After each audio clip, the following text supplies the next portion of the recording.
Hi there guys, my name is Jenna Calhoun and today I'm going to talk to you about victimization from Module 9.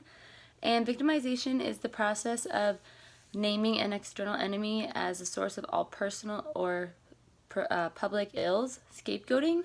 And so I can think of examples in everyday life that I've seen victimization, whether it be on the news or social media or even at my own workplace. So at my workplace, I'm a waitress at Red Robin Gourmet Burgers, and I can think of countless times where I've seen myself or other fellow employees exhibit victimization throughout our shift, especially in a restaurant where everyone's so dependent on everyone to make things work, flow smoothly.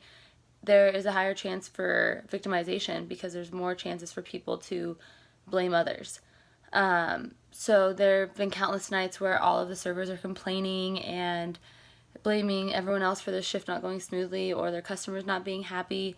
And that's because as servers, we have to deal with everyone. We have to deal with the hosts, we have to deal with the cooks, we have to deal with our bosses, we have to deal with the customers. So, we have a lot of instances where we can choose to exhibit victimization. So usually when victimization is present, there's a lot of yelling, there's bickering back and forth, there's a lot of anger. The blame game is obviously right there. And then there's just a lot of just frustration and irritation in the entire area, and you can just feel the tension. And it just makes for the work environment to be very poor anyways.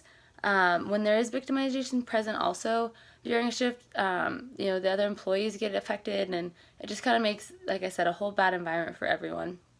So people usually are pretty snotty towards each other if there's victimization happening because it's your fault, no, it's your fault, that kind of thing, and then nothing's getting done to be productive and really help the situation.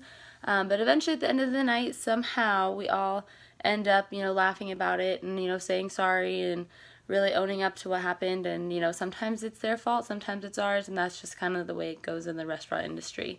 So now that I've discussed the experience, I'll now make some inferences.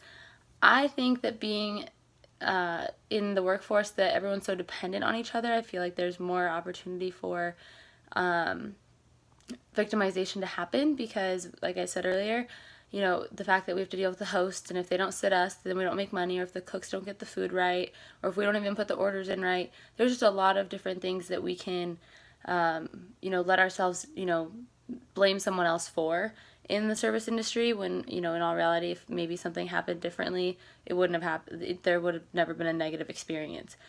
I think it's really easy to blame someone when things go wrong in the service industry because it's such a high, stressful, intense environment, and so you're just, flustered and going 100 miles an hour, so it's really easy just to blame someone rather than own it. And I think that in victimization in general in life, it's easier for you to put the blame on someone else rather than yourself. It's just, natural. We don't want to be at fault.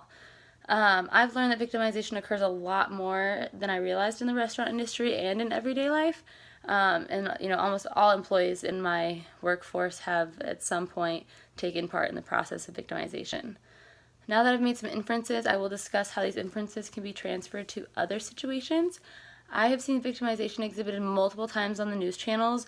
Every time that there's a mass shooting or something of that nature happen, there's people automatically saying that it's, they're blaming the guns rather than the people who used the guns to do the harm. And this is an example of victimization because people are blaming the guns and they desire gun control and laws in this, when in all reality the blame should be put on the individuals themselves.